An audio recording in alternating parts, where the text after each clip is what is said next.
প্রশাসন যারা রক্ষা করবে এই সম্পদ তারা নিজেরা চোরের চেয়ে মহাচোর হয়ে গেছে। এই রকম সিচুয়েশনে সেই ভোলাগঞ্জ এলাকায় পাথর নিয়ে যে গৌরব ছিল সেই গৌরব ভুলণ্ঠিত হয়ে গেছে।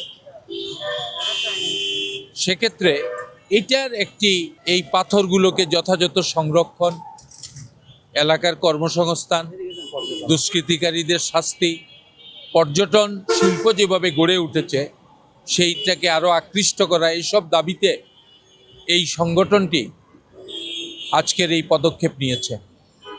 আমি মনে করি এটি একটি জোরালো তদন্ত হওয়া প্রয়োজন এবং আমি আরও মনে করি যেহেতু প্রশাসনের কর্তা ব্যক্তিরা এই লুটপাটে জড়িত, প্রশাসন দিয়ে এই তদন্তটি যথাযথভাবে হবে বলে আমার কাছে মনে হচ্ছে না। স্থানীয় যে আর্মি যে ক্যাম্প আছে, এরিয়া কমান্ডার আছেন, আর্মির নেতৃত্বে, আর্মিরা আমরা পাই নাই এখনো গণমাধ্যমে এই লুটপাটে জড়িত। যেহেতু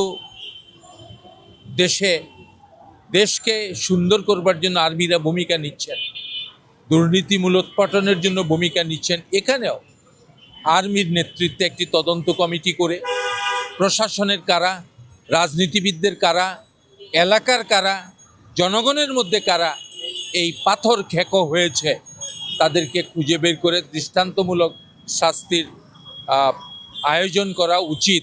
নতুবা এক শাস্তি হাজারো, এক শাস্তি অনেক দুর্নীতি রোধ করে ফেলবে, আর এক প্রশ্রয় অনেক দুর্নীতিকে উস্কিয়ে দিবে। পাথর খেকো হয়ে আমাদের এলাকার গৌরব যারা বিনষ্ট করেছেন তাদেরকে আইনের আওতায় আনা প্রয়োজন।